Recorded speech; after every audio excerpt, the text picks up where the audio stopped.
We teach kids how to brush their teeth, tie their shoes, and do their homework. But what about money? Saving, spending, and investing are skills that can shape the rest of their lives. Today, we sit down with someone who is helping families and schools change the way young people learn about money. My guest is Ben Bolger, the co founder of Squirrel Education, a cutting edge ed tech platform dedicated to teaching financial literacy in a fun and engaging way. Squirrel helps students build a solid foundation of financial know how that they can rely on for the future. We also have an ongoing partnership with Squirrel, working together to support schools and students in building a real culture of saving. In this episode, we'll talk about money, kids, and how the next generation can do even better than we did. So, welcome, Ben. How are you doing? Great. Thank you so much for having me. All good? Yeah, really well. Really well. So, today we're focusing on money, the most important topic, of course, let's say in life. So, Ben, like from your experience, at what age should kids like first start learning about money? Like in my experience, I don't think there's ever too young of an age. I think there's been research that says that from 3 years old, we're already starting to understand different sort of monetary sort of terms, like or how money works, so that something has a value and I can exchange. And then by 7, research from Cambridge University has said that we've already started to form our relationship with money by what we hear and what we see growing up, and that relationship with money and our money values is what carries on into the future. So I think it's so important that we start to educate our children as young as possible. So, is there like a certain age that you just mentioned? You said like starting by 8, No, so I think 7. I think in reality from around sort of 6, 7, when they're starting to understand the role that money plays in our Hmm. lives, they can go to the shop, they understand that there's an exchange in value and stuff. I think being conscious about how we talk about money and making sure that money's not a subject that's off the table at home in the home is so important. So I wouldn't say necessarily there's a definitive age. Like I said, the researchers suggest to us that children are learning and picking stuff up from really really young. So it's so important that we begin that journey and an introduction to money from as young as possible. Because, as I always say, Ben, kids are like sponges, They would learn anything at any certain age and they would just, like suck up that information very, very quickly. Now, talking about money, for me, I would always say with my kids, I face this problem where I say, like, okay, how can I make them understand, like, if I spend on something, or like I'll give them, let's say, for example, 10 dirhams, and I'll tell them, let's go to the supermarket. I want you to grab me a bag of crisps and a water bottle. Let's say that's 7 dirhams in total. How can he understand, like, okay, this is the amount left, and this is how I spent the 10 dirhams already? And my daddy just said, okay, go ahead, spend this money and bring back the rest of the money.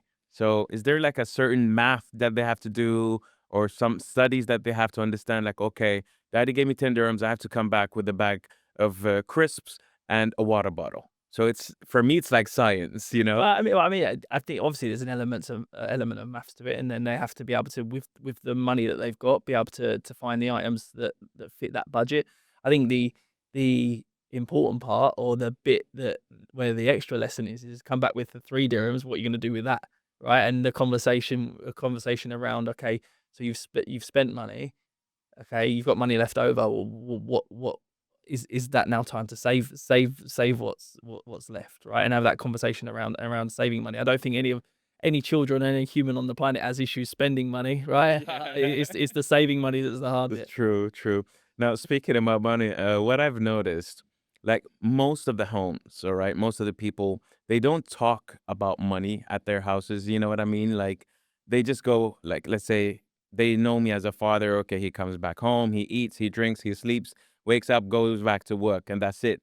And I get these questions not only from my kids, there are some other kids, they would always ask their parents, like, where are you going? Like, daddy, where are you going?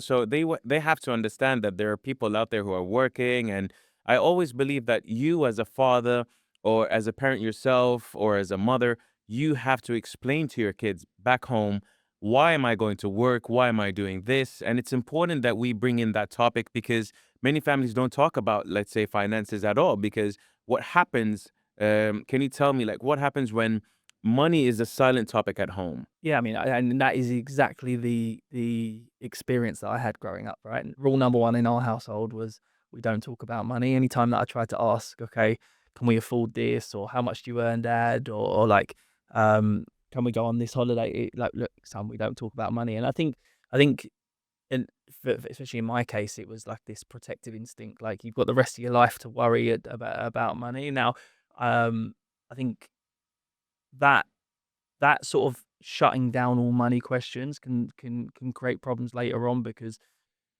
when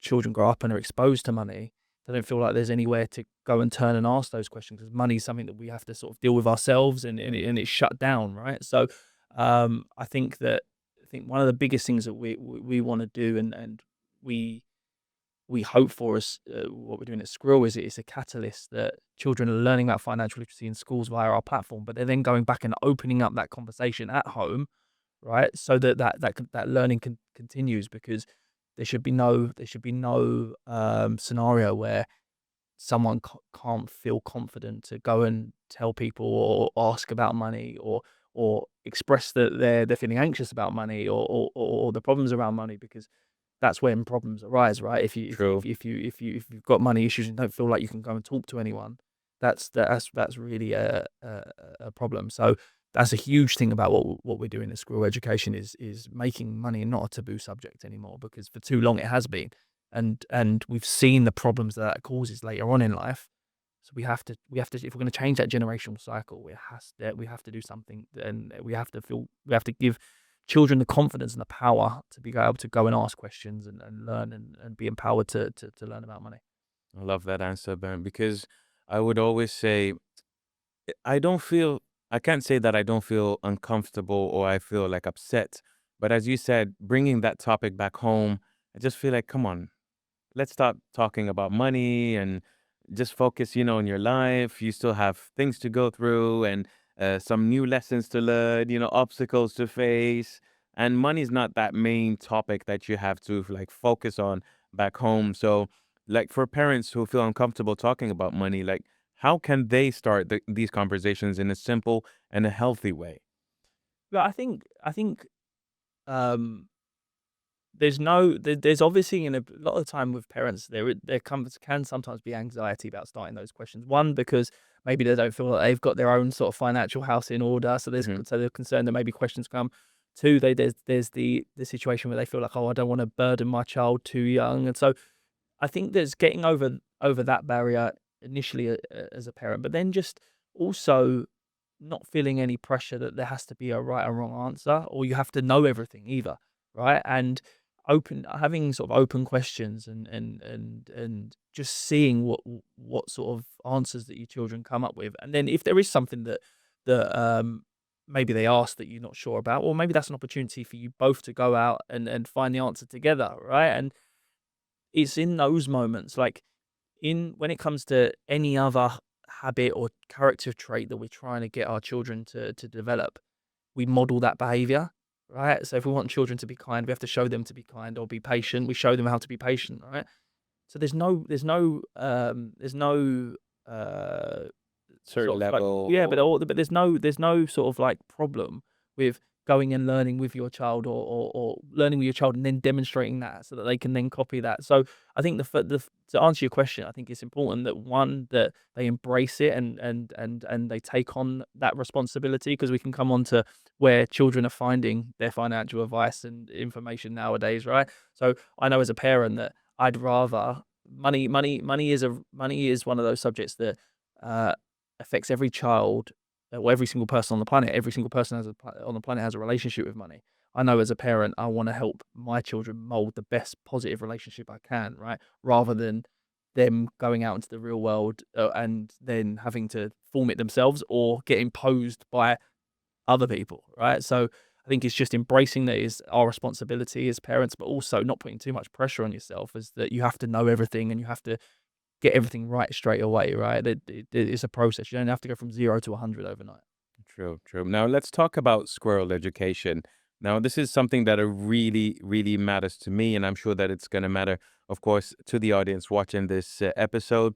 Through your work with the squirrel education, have you seen a small change or a habit that completely transformed how a child thinks about money? One of my friends here in Dubai rang me up and was like, "You didn't tell me that squirrels in his son's school." Well, he said like the conversations that they're having now, like his little boy, he loves football, right? And previously it'd be like, "Daddy, I need a new pair of football boots." But now since being using Squirrel, he's like, "Daddy, can I do stuff around the house, or can I start earning money so I can start to save for football boots?" Right? And he said like that that conversation or that concept of saving or that it being his responsibility would never have come around if it wasn't for the fact that on Squirrel, we're giving the children the opportunity to practice the things they're going to face out in the real world as adults. So he now understands via Squirrel that he has to save regularly, and there's a finite amount of money each week, and that he has to make decisions around that. And and it was really heartwarming for me as one of my close friends has rang me up and said like, this has genuinely changed the conversations I'm now having with my child, which has been fantastic. Amazing answer, Ben. Now, let's talk about education, all right? And when it comes to financial education, back in the days, I still remember, I just felt like it was kind of boring, where you just get like, 1 plus 1 is this. Okay, minus this is this. You know what I mean? Let's add this to this, and that's it. I feel like we need to add something that could really make studying like financial literacy very, very like, let's say, fun, like in a fun way. Something that would really like help children understand that, okay, I really like finance. Like I really love, understanding money and like in a fun way. So, for example, why don't we say, okay, let's add 1 chocolate bar to a bag of crisps equals this, but you have to add the value of the crisp, value of sorry, add the value of the chocolate bar, and then you can get the total of that certain amount. So like Squirrel uses a fun and engaging approach. Why was it important for you to move away from traditional, boring financial education?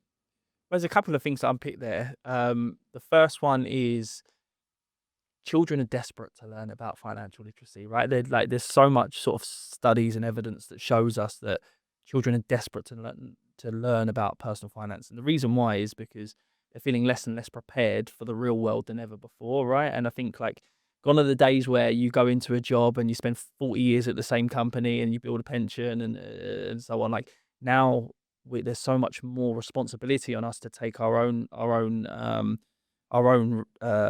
control around our own personal finance. And every single child knows that when they're learning about financial literacy, that's something that's going to directly affect their lives. There's so many subjects or things that we still do in schools where children are like, I'm never going to use this, right? So that's the first thing. The second thing is there's a distinct difference between financial education and financial literacy. Financial education is about knowledge consumption, right? It's knowing what to do, whereas financial literacy is about applying that knowledge and doing it consistently, building the right habits and behaviors around money, right? Which are then going to lead to better outcomes. Now, we've really focused on how do we build good habits and behaviors into children because they lost, right? Knowing what to do. We all know that we shouldn't eat junk food and we should exercise regularly, right?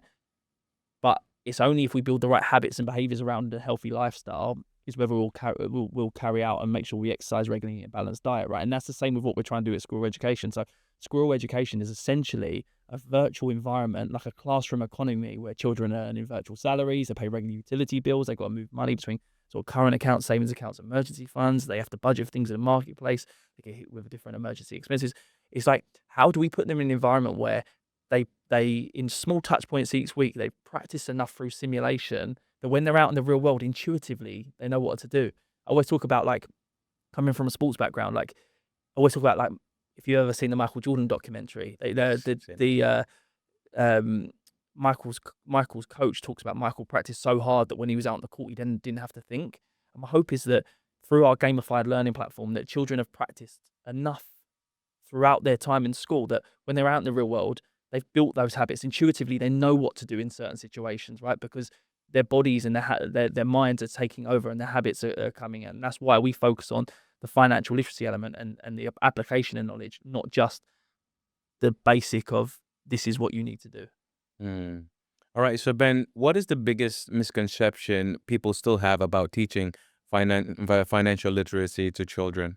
I think one of the biggest things is that it's for a certain type of person, right? Like one of the biggest things is like it's about maths. It's about you have to be a really sort of technical person or analytical mind, or you have to study. And this is one of the things I have to dispel when I'm talking to students. It's like, no, personal finance isn't for the children who are doing business and economics, it's for every single one of us, and every single one of us needs to take responsibility, and as we have an obligation to ourselves to make sure we learn this. So I think one of the biggest things is understanding that is for everyone, and everyone needs to learn about money. And the second thing is not it's not a lot of people's success or failures around money. A lot of it comes from understanding your emotions and your decision making, less knowing the technical elements of finance, right? So also understanding how your human decision making and how your emotions can potentially self-sabotage you and so on. So I think, so to answer your question, I think it's one, the conception is that it's not just for certain type of people, but two, the analytical side and stuff is only plays part of the it's only part of the journey, right? And the human emotion side, the decision making side, is often what determines success when it comes to personal finance. I love that answer. Valuable answer. So, Ben, speaking about, of course, let's say emotions, struggles, or challenges, I really faced that when I was a kid because we just learned some basic mathematics. But later on, growing up and being a father myself, I totally understood like the challenges now. Like, okay, if I get my salary, okay, this is for this bill, this is for my wife, this is for my kids.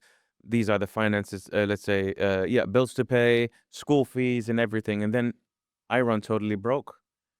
Like, what's happening with me now? Nobody taught me how to save, how can I invest, what to do exactly. So, can you just share your best advice, Ben? Not just to me, to everyone out there. Let's say to your kids, as an example. That would be something really valuable because I'm sure they'll be, watching this episode definitely, and we would love to learn from you, Ben, because it really affects me now until this day. Every time I get my salary, I'm like, why don't I have money to spend for myself now? How can I invest? I would love to invest, but I just feel like I'm stuck here. I can't do anything. There's so many things we could delve into. I think one of the best pieces of advice, and this is not my this is I can't claim sort of credit for this phrase, but you pay yourself first, right? So you've just mentioned like when I get paid, I've got my obligations, school fees, like I give money to different. The reality is that if we're trying to save money from what's left over each month, there's always too many things, and there's always that extra bill or that unexpected expense or so on. Whereas if the first bill that you pay every single month is to yourself, right? So one of those things where you pay and you set yourself up and you work out, right, how much I want to save every single month, and then that's moved out of your current account into a savings account, right? And then you deal and you make decisions with what's left in what was left in your account.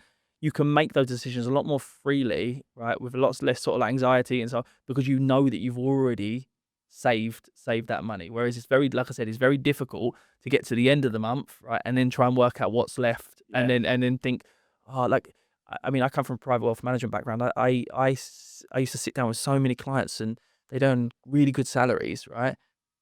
But then they'd all come to me and say, Ben, I don't know where my money's going, right? And if you pay yourself first, right, that takes the whole stress of saving out of it, because it's the first transaction you do every single month, and then you make decisions based on what's left, right? So I mean, like I said, but there's lots of stuff that we can delve into, but paying yourself first is probably one of the biggest like needle movers that you can make, right? Amazing, Ben, because as I said, I really don't know why. These are like the challenges that I face till this day, even though I'm an adult myself. And I always say, like, okay, just spend, spend, spend, spend. But what happens to me in the mid month? I just feel like, I'm dying slowly. Like I need that help. I need that support. I need to invest. I need to bring in money. So that was a very, very valuable answer, Ben. So how do you hope the next generation's relationship with money will be different from ours? I think, but look, I think one of the things that I'm really sort of passionate about is helping children understand, like, money's just a tool for us to live the life that we want to live, right? And it's not the be all and end all. It's not about the how many zeros, or the actual physical money, right? It's like, can I do the things that I want to do with the people that I want to do, like what that I'm most passionate about, right? Like, and that's got to be our mindset. And helping children, sort of like, in the West, we've always had like a sort of been brainwashed into thinking that, like, you work, like I said, 40, 50 years, and you can put yourself up, put your feet up, and you retire, right? And this whole new wave of understanding what financial independence is, right? And getting to financial independence, and people all over the world are getting to financial independence so much younger, because they're waking up and understanding that if they save their money, invest regularly, and build up enough sort of assets that are producing passive income, they become financially independent. So they're not tied to a job they don't like, or a boss they don't like, and so on, right? And they can live a lot more freer. And I think that I want the younger generation to be one more, sort of feel more confident and positive around money, and empowered to go and, like, have financial independence as their goal. Um, but two, also inspired to take action straight away, because the sooner you start that journey, the easier it's going to be for you to get to financial independence. Like with any sort of investing, the Starting long a the new yeah, business. or anything, like, the longer you give that investment to run, the more it's going to compound, the better you can be off. And I think trying to inspire those children that when you start earning money, right, you've got the right tools and the behaviors to start saving money, start investing money, because if you do that, you're going to be so far ahead of our generation. It's not even going to be funny, right? So I think that's one of the biggest things, is trying to get them to understand that financial independence has got to be their goal, but also then giving them the confidence and the inspiration to go, well, let's take action straight away. Love that. I love that. Because what I've noticed that most of the people face, like, let's say, for example, as challenges, is that you can see one of your friends doing well at life, where they have their own business, they're doing, their own strategies with whatever, just to build in their big projects and stuff. But there's that person who just feels like, I can't do this. I don't, I can't take that risk. They're always like, backing down, and just feel like, okay, I'll just watch others do their things. And for me, I'll just try to learn something new from them. And that's something that I also face. I'm like, look at my friends. They have their own businesses, they're doing this and that. But for me, it's just that risk. I don't know why I can't take it. And I always say, I have kids back home. I can't do this. I can't do this. Um, these are the challenges that I'm facing, and but look at my other friends, like, safe, get up, go and do this, do that. You can do this. And so what's the best advice for you? Not just not just for me, for everyone out there who are, struggling to start something. And they always think like, oh, finance is this, is that, this money, and I'm struggling with this and that. I cannot face it. I cannot do it. Let me just sit at home and just do nothing. So what's your best advice, Ben? It's it's Because it's that James Clear Atomic Habits, right? So mm, break the big scary goal down into a tiny, tiny, tiny micro action, right? So just start. I mean, like, open up an invest. Say if you was talking about investment, like, just open up an investment account. That's like, break it down into tiny, tiny little micro goals, because it's the action, like, and the momentum that then gets you going, right? So, like you've mentioned, sort of your friends, and they're doing they were all in the same place before, right? And it just took them to take action. Now, to try and build any habit, or to try and reach any goal, if you just look at the end destination, it looks big and scary, right? But if you just break it down into small micro transactions, or if you're looking at a goal and you're thinking, oh, I probably, all my friends are saving X, Y, Z, or I think I could save X, Y, Z. We'll start with a tenth of that, right? And just start the habit of saving, the habit of investing, the action you're taking. That's the important thing. The starting is the important thing. Like increasing what you're doing or moving faster, that can always come. It can't come if you don't start, right? So just don't get overwhelmed by what the end goal looks like.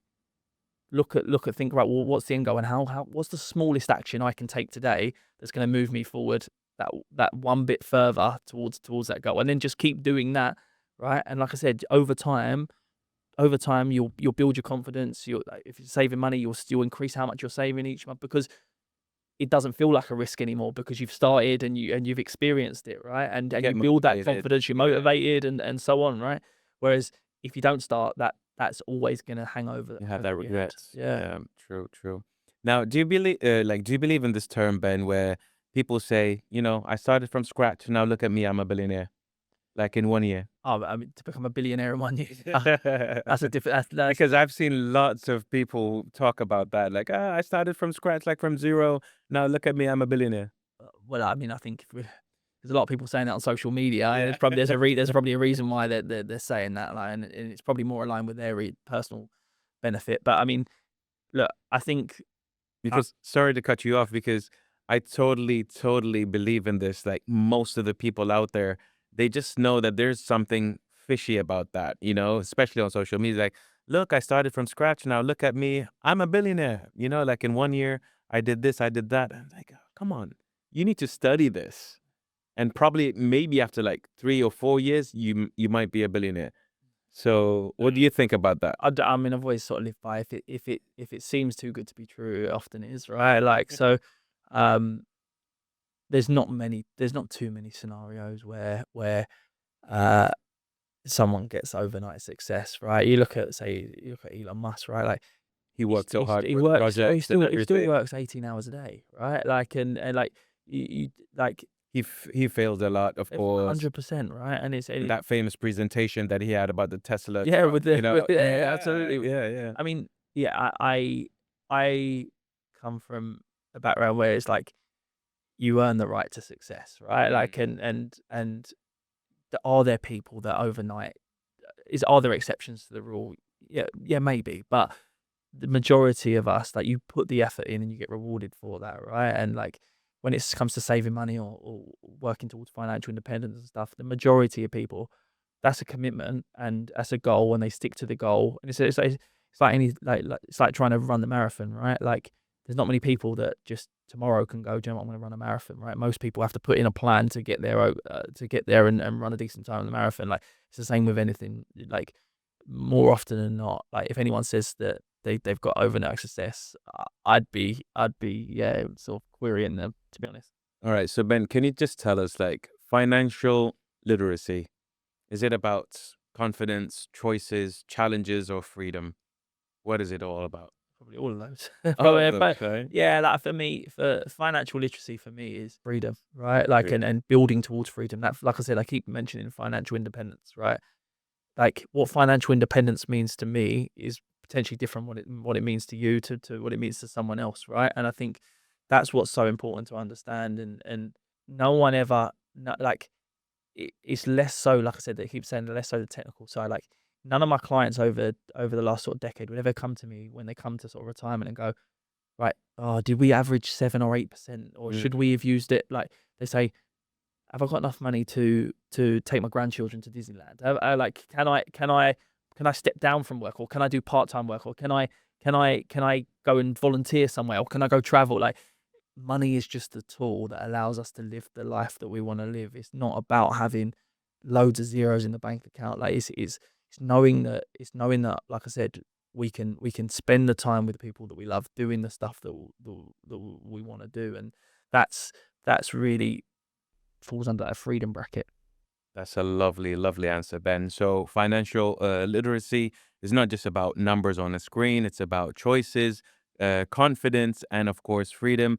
Thanks to the people like Ben and platforms like Squirrel Education, kids are getting the chance to build smart money habits long before they face a real financial pressure. Now, a big thank you, Ben, of course, for joining us, and our partners. at Squirrel for working with us to help schools and students build a strong saving culture. Until next time, keep learning, keep saving, and keep investing in the next generation.